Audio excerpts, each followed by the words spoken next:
The US obliterates 3 nuclear sites in Iran.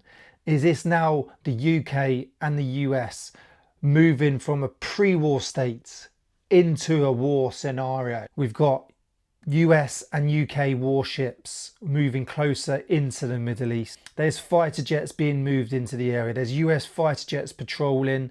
They're intercepting missiles and drones that are attacking Israel. And the US, President Trump, has struck deep inside Iran with a 30,000 pound bomb. The only weapon system that was able to strike this deep nuclear site inside Iran, where I believe it's a uranium enrichment. Apparently it's deeper than the Channel Tunnel connecting England and France. And this weapon system they called the bunker buster basically penetrates into the ground. In simple terms, basically penetrates and doesn't detonate until it hits a certain depth. And 30,000 pound is massive. You used to watch the 500 pounders, sometimes the 1,000 pounders get dropped in Afghan. Huge explosions, okay, cause mass amounts of damage. This is a 30,000 pounder. The US, President Trump, he has said he has obliterated 3 nuclear sites. Iran have accepted that they have been struck, but have not released any information on the BDA, okay, battle damage assessment. So we don't know if the sites are actually obliterated or destroyed. We're just going off Trump's words. Obviously, he would have done their own BDA after striking.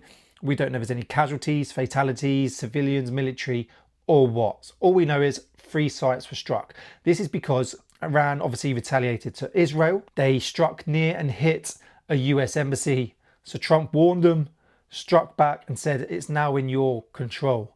The Israel and Iran war has been going on for around 9 days now. We're in the 2nd week, just firing missiles and drones at each other. Israel have struck Iran due to Iran saying they want to eradicate all Jewish people. So they've struck first. They don't want Iran to get their hands on nuclear weapons. And this is where we're at currently. This is where we are at. Absolutely crazy scenes. But Trump is a man of his word, and this is what people don't realise.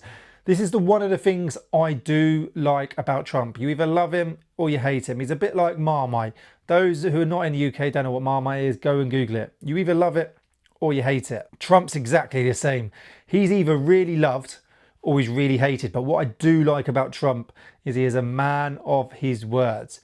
Everything he has said leading up to the presidential election, he has done. Maybe he's overstepped the mark a little bit, maybe he's gone a bit too far, but he says, I am going to do this in my policies, and that is what he has done. Iran, be careful what you're going to do, otherwise I will strike you. Most other leaders would mostly just, try and call my bluff, see what happens. Trump is a man of his word, so now it is in Iran's hands. What are they going to do? There's a few options open to it. Option 1, do nothing. Speak to the US, speak to Israel and try and do this diplomatically. Okay, politicians, sit down and talk. How can we move forward? How we can put an end to this war? How can we stop casualties and fatalities and any more damage to infrastructure? Because Israel wiped out a lot of Iran's military infrastructure, nuclear sites, air defense system. Iran is just trying to strike everything they possibly can within Israel. Now the US is involved, it could get a lot worse. We know how large the US Air Force is, the Marines, the Army, the Navy, the kit and equipment they can get their hands on when it comes to ballistic missiles, cruise missiles, torpedoes, drones, fighter jets, whatever it is. They've got the best in the world and they've got the most of it. They've got 11 aircraft carriers. Absolutely insane. So Iran could do that. What that does though, makes them look weak. It humiliates them. You struck us, we surrender. Not really in the mindset of Iran regime, but that's what they could do. Option 2, retaliate fast and hard, which is what they did with Israel.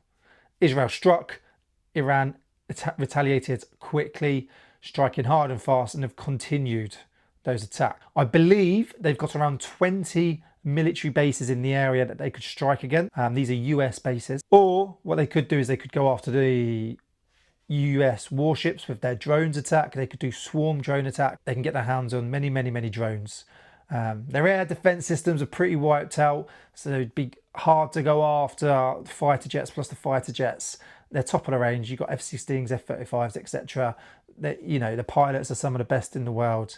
It'd be really hard to take down one of their fighter jets. That's what they could do. Or they could do the waiting game. They could talk diplomatically and wait for it all to die down and strike the US bases in the area or on its homeland or its ships or somewhere else in the world, and even go after UK and possibly France. They're the three options available: retaliate quickly, retaliate slowly, wait, play the waiting game, or stop, sit down, talk, diplomat. What do we think they're going to do? They could do either one of them, but I don't think they're going to do the talking and sit down and wait and speaking diplomatically. That's my personal opinion. I don't think they're going to do that. I just don't think it's in the mindset of the Iranian regime.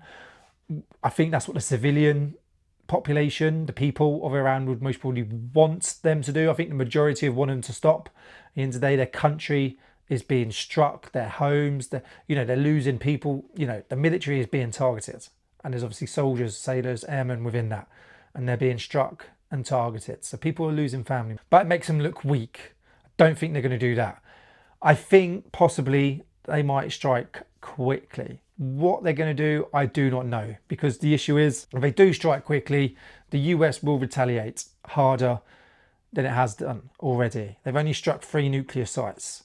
Trump says he will wipe out its entire military infrastructure if Iran retaliates. So that's what might put them on the back foot. I just don't know if it's in their mindset to just not strike back. They may play the waiting game. We don't know. But that's where we're currently at. I'd love to know your thoughts on this as it progresses. The UK have moved more warships within the area, I believe. We've got fighter jets on standby. We do have the rapid reaction force. Obviously, the Marines always ready, especially aboard the ships. But more than likely, you'll be looking at 16 Air Assault Brigade. When I served in there, you always had guys on anywhere from 24 to 5 days notice to move. These guys are most probably getting stepped up. Their kit is packed, they're ready to go, but they're just carrying out everyday tasks, waiting for a possible call. Those guys will most probably move in, and then you've got some other battalions, brigades, battle groups that could move in after them if needed.